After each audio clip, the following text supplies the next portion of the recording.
नमस्कार, मैं भाविंद्र चक्रधारी Gyanjyoti online classes में आप सभी का स्वागत और अभिनंदन करता हूँ। आज हम पढ़ने जा रहे हैं तीसरी कक्षा का हिंदी विषय और ये चैप्टर 13 है। चैप्टर 13 में क्या दिया है? जादू की छड़ी। जादू की छड़ी ये एक कहानी है। तो इस कहानी को पढ़ने से पहले मैं आप लोग को कुछ शब्दार्थ लिखा हूँ उसको बताना चाहता हूँ, ठीक है? क्योंकि शब्दार्थ पढ़ने से क्या होता है कि हम लोग जो जैसी बुक पढ़ेंगे, पुस्तक पढ़ेंगे, तो पढ़ने से पहले अगर कुछ कठिन शब्द आ जाएगा तो उसका अर्थ नहीं जानेंगे तो फिर से हमें देखना पड़ेगा। इसलिए शब्दार्थ को पहले जान लेते हैं, उसके बाद हम लोग क्या पढ़ेंगे, पुस्तक का अंदर में जाके पढ़ेंगे, ठीक है? आदर, आदर का मतलब है सम्मान। आदर सम्मान का मतलब है मान और इज्जत।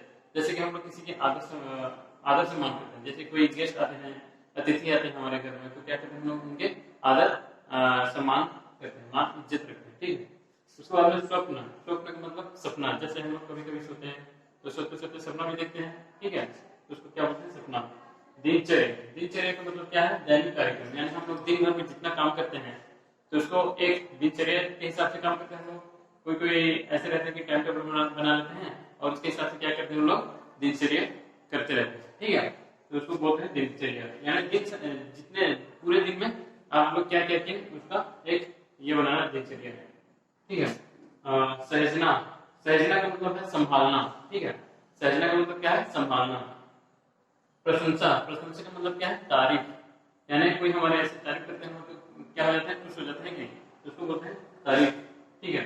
तुरंत, तुरंत का मतलब है शीघ्र, जल्दी से। तुरंत का मतलब क्या है? शीघ्र और जल्दी से। परिश्रम, परिश्रम का मतलब क्या है? मेहनत। यानी हम लोग कभी कभी काम करते हैं, मेहनत करते हैं, किसी के लिए करते हैं, अपने लिए या अपने परिवार के लिए, उसको क्या बोलते हैं? मेहनत करते हैं, ठीक है? और दूसरों के लिए भी करते हैं कभी कभी। उत्तम, उत्तम का मतलब क्या है? अच्छे। आशीर्वाद, आशीर्वाद का मतलब आशीर्वाद देते हैं, जो आशीर्वाद देते हैं। जैसे कि हम लोग अपने से बड़ों को प्रणाम करते हैं, नमस्ते करते हैं, तो क्या करते हैं हम लोग? आशीर्वाद देते हैं, ठीक है? उसके बाद में है शिखर। शिखर का मतलब चोटी। जैसे पर्वत की चोटी रहती है उसको बोलते हैं शिखर, ठीक है? यानी सबसे ऊंची। प्रसन्न, प्रसन्न का मतलब क्या है? खुश, खुश होना, उसको बोलते हैं प्रसन्न। उसके बाद में सुदृढ़, सुदृढ़ का मतलब क्या है? मजबूत। यानी मजबूत रहते हैं उसको बोलते हैं सुदृढ़। प्रतीक्षा, प्रतीक्षा का मतलब क्या है? इंतजार करना, ठीक है? प्रतीक्षा का मतलब क्या है? इंतजार करना। तो ये जो कठिन शब्द है यानी शब्दार्थ है, इसको आप लोग क्या करोगे? पढ़ोगे 2 बार 3 बार, तब आप लोग को इसका अर्थ भी याद हो जाएगा और बुक पढ़ने में आप लोग क्या नहीं होगा? कुछ दिक्कत नहीं होगा। कहीं पर भी अगर कठिन शब्द रहेगा तो आप लोग उसको पढ़ करके जान लोगे, ठीक है? तो आइए ये चैप्टर को पढ़ने से पहले इसके बारे में कुछ जानते हैं, ठीक है?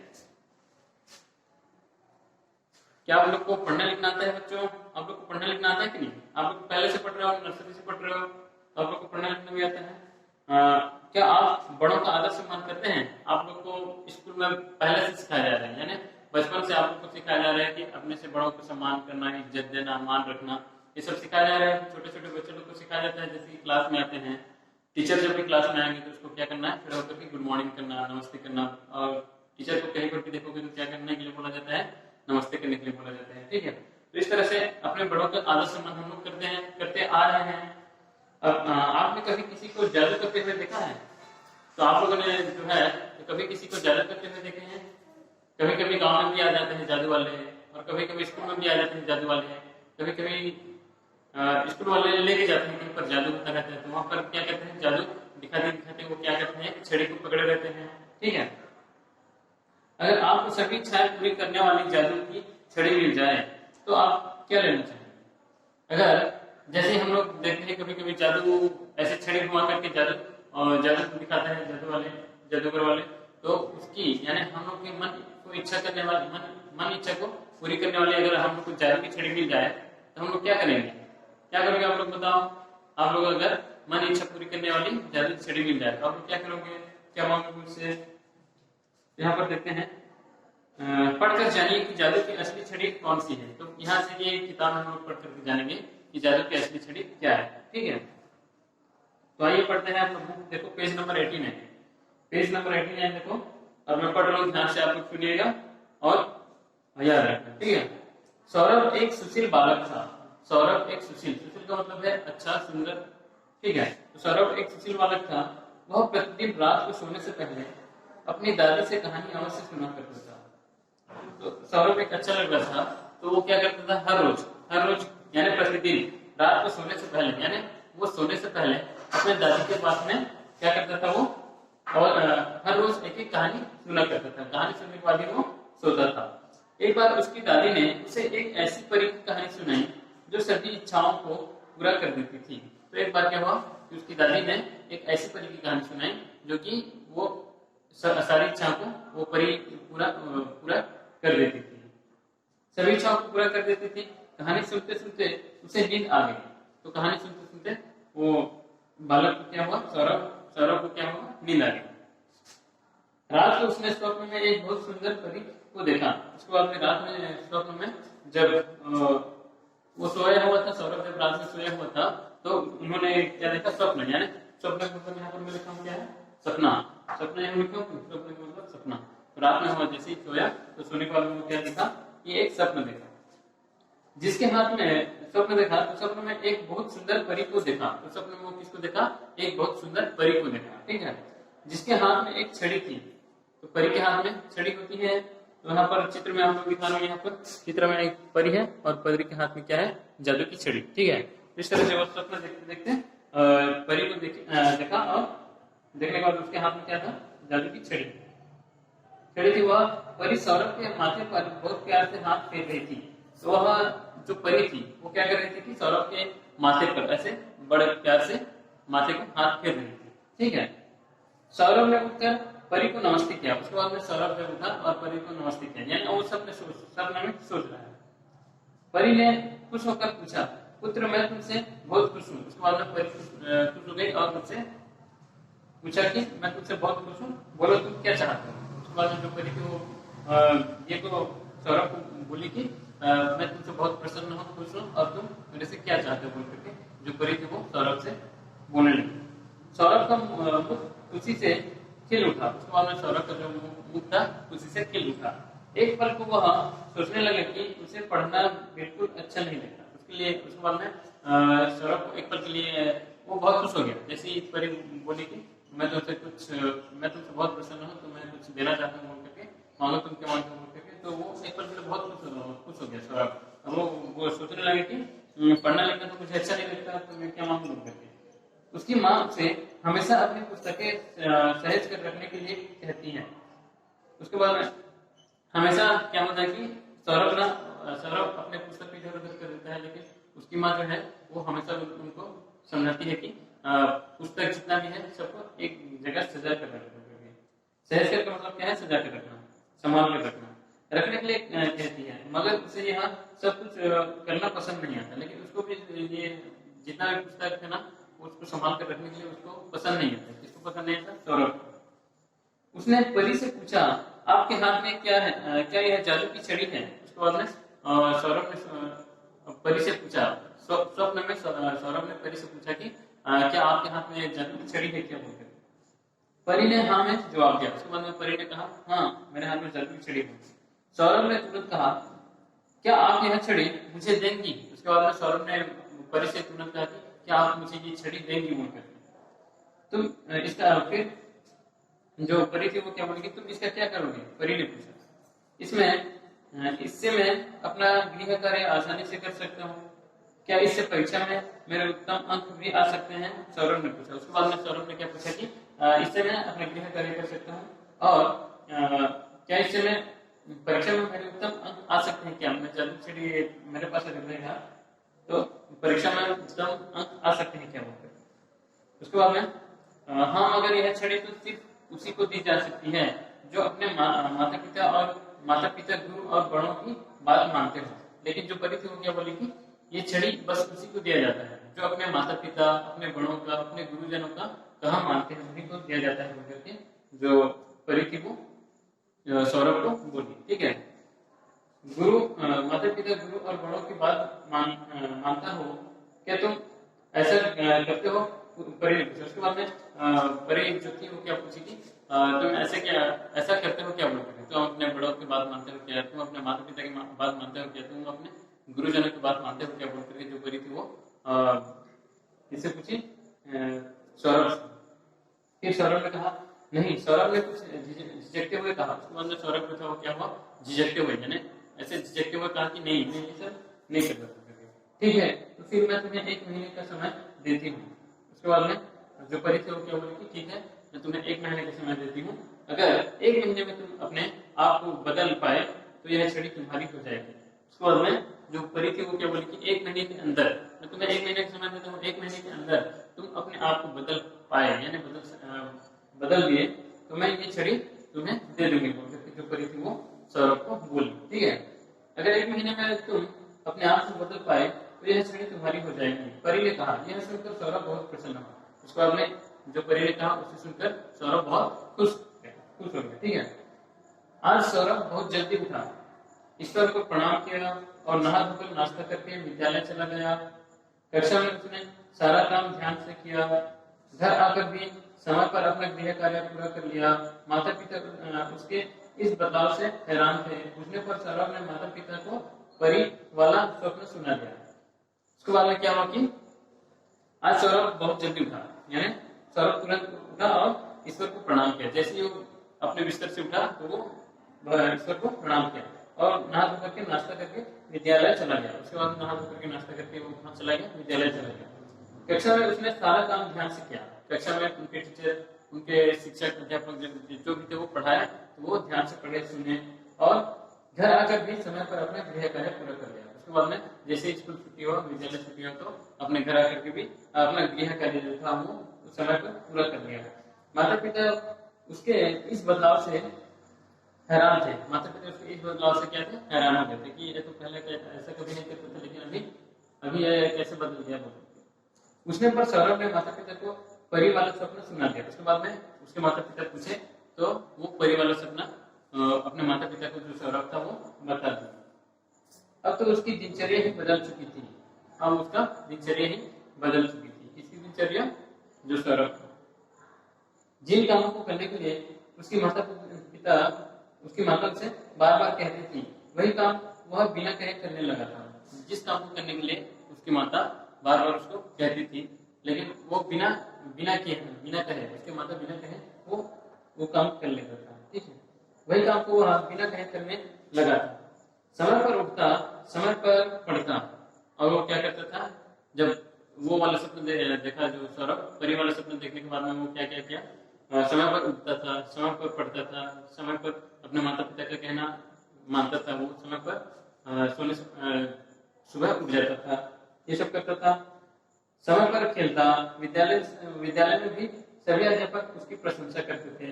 उसके बाद में धीरे धीरे विद्यालय में भी उसकी सभी प्रशंसा करते थे। 1 महीना बीत चुका था, वह जादू की छड़ी की प्रतीक्षा कर रहा था। उसके बाद में 1 महीना बीत चुका था।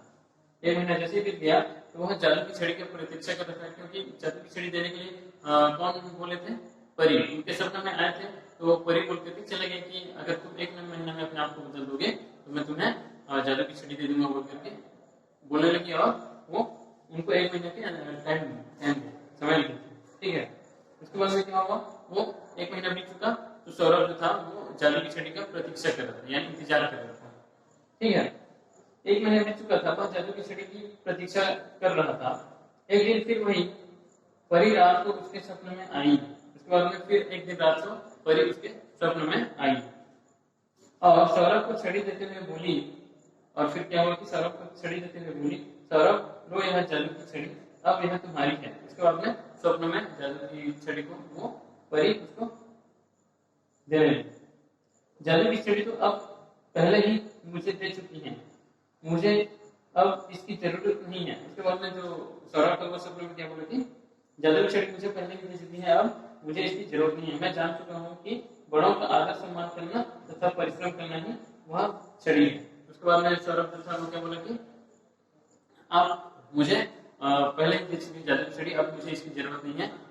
जादू की छड़ी मेरे को समझ में आ गया कि अपने से बड़ों का आदर करना, सम्मान करना, ये सब करना तथा परिश्रम करना ही वह छड़ी है। ठीक है,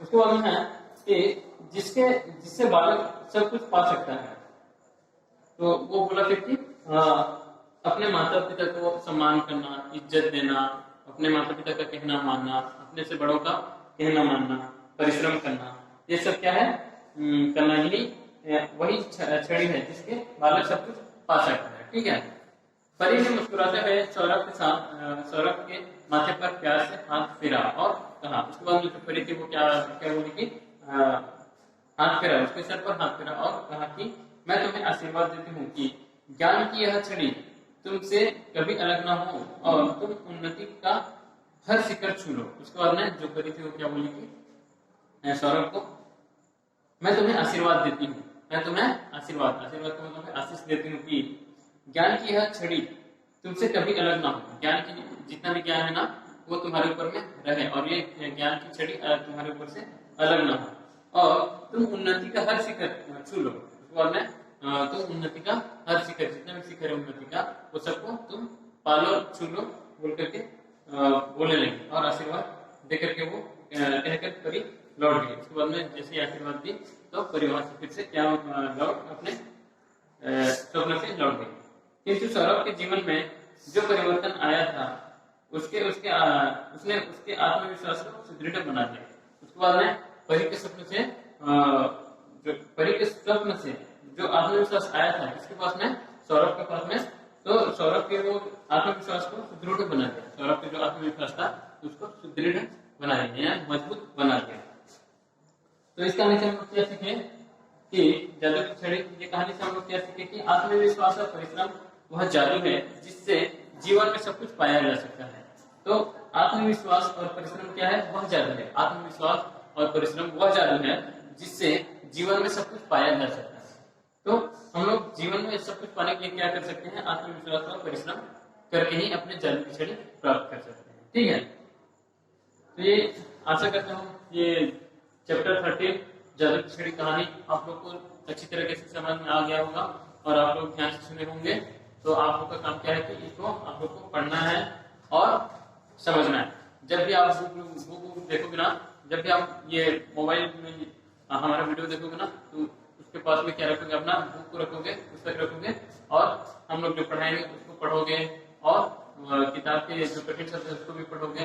तब आप लोग का क्या होगा, धीरे धीरे डेवलप होंगे। यानी कुछ भी कठिन शब्द रहेगा तो उसको मैं पढ़ूंगा तो उसको सुन करके आप लोग जान जाओगे। आप लोग कोई भी अगर कठिन शब्द तो नहीं समझ पा रहे होगे तो मैं पढ़ूंगा, उसको देख करके आप लोग जानोगे तो आप लोग जान जाओगे। ठीक है, तो हमें क्या करने से जादू की छड़ी प्राप्त हो सकता है, हम लोग अपने बड़ों को कहना माने, अपने से बड़ों का इज्जत दें, अपने से बड़ों को इज्जत दें और अपने माता पिता का कहना माने और क्या करें, परिश्रम करें, मेहनत करें, तब जा सकते हमें जादू की छड़ी प्राप्त हो सकता है। ठीक है, तो आशा करता हूँ ये चैप्टर आप लोग को अच्छी तरीके से समझ में आ गया होगा और आप लोग को अगर कुछ भी डाउट रहेगा तो स्कूल जैसे ही खुलेगा तो आप लोग क्या करोगे, मेरे से जो भी डाउट रहेगा उसको क्लियर कर लेना। ठीक है, तो आप लोग का यहाँ से कुछ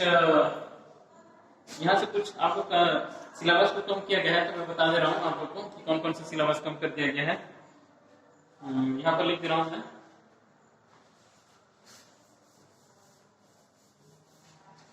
ठीक है, चैप्टर 4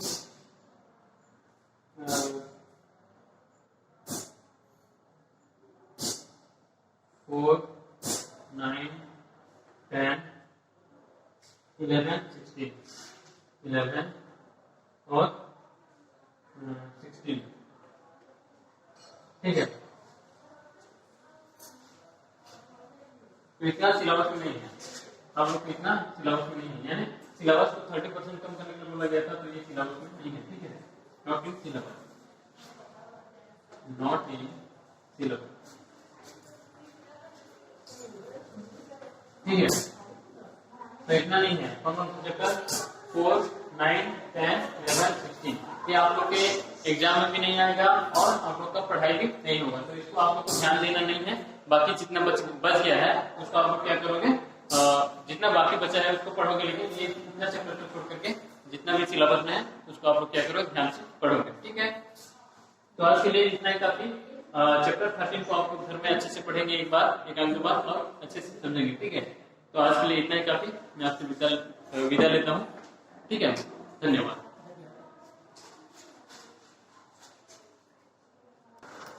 तो बच्चों, मैं जितना भी सिलेबस बताता हूँ चैप्टर 4 9 10 11 16 इतना आप लोग का क्या सिलेबस में नहीं है, तो इस चैप्टर को आपको ध्यान देना नहीं है, ठीक है। ये चैप्टर 4, 9, 10, 11, 16 ये आपको तो पढ़ाई भी नहीं होगा, और जो पढ़ाई हो गया है वो भी एग्जाम में नहीं आएगा, लेकिन जो बच गया है सिलेबस में, बाकी जो चैप्टर पढ़ा है इतने चैप्टर को छोड़ करके बाकी जो चैप्टर है सिलेबस में वही आप लोग का पढ़ाई होगा और आप लोग उसको अच्छे से पढ़ेंगे, ठीक है। तो ये चैप्टर 13 जादू की छड़ी ये कहानी है। कहानी को आप लोग क्या करोगे, घर में बैठ करके, जैसे कि अभी स्कूल नहीं आ रहे हो आप लोग, स्कूल नहीं आ रहे हो तो कम से कम 2-3 घंटे घर में पढ़ना चाहिए आप लोग को। घर में बैठ करके जैसे कि खाली टाइम रहता है, आप लोग हमेशा खाली टाइम रहता होगा, तो कुछ समय निकाल करके आप क्या करोगे, ये जो बुक है, बुक का जितना भी चैप्टर में जो है पार्ट, उसको आप लोग क्या करोगे, एक एक करके थोरोली पढ़ोगे, जो कठिन शब्द है उसको पढ़ोगे और उसको कॉपी में लिखोगे, जो कठिन शब्द है उसको हिंदी कॉपी में लिखना है आप लोग को, ठीक है। तो इस तरह से बड़ों की ये कहानी से हमें क्या सीख मिलती है कि अपने से बड़ों की इज्जत करना चाहिए, अपने से बड़ों का आदर सम्मान करना चाहिए, अपने माता पिता का, अपने गुरुजनों का, अपने से बड़ों का जितना भी है ना, सबको हमें क्या करना चाहिए, आदर सम्मान देना चाहिए और मान उनका रखना चाहिए, मान सम्मान उनको देना चाहिए, तभी क्या करके हम लोग क्या कर सकते हैं, आगे बढ़ सकते हैं, ठीक है। तो हम लोग अगर एक दूसरे को मान सम्मान नहीं देंगे तो लोग भी हमें मान सम्मान नहीं देंगे, ठीक है। तो इस तरह से हम लोग अगर दूसरे को मान देंगे तो वो भी हमें मान और इज्जत सम्मान दे देंगे, ठीक है। तो इस तरह से हम लोग ये कहानी में सीखे हैं। तो आप लोग को भी क्या करना है, दिनचर्या बनाना है एक अच्छे से, और उसके हिसाब से आप लोग सुबह कितना टाइम उठना है उठोगे, कितना टाइम पढ़ना है पढ़ोगे, कितना टाइम खेलना है खेलोगे, और कितना टाइम खाना खाना है सोना है, ये सब दिनचर्या बना करके आप लोग क्या करोगे, अपना दिनचर्या के हिसाब से पढ़ाई करोगे, मेहनत करोगे, तब जाकर के आप लोग सफल होंगे, ठीक है। आज के लिए इतना काफी, धन्यवाद।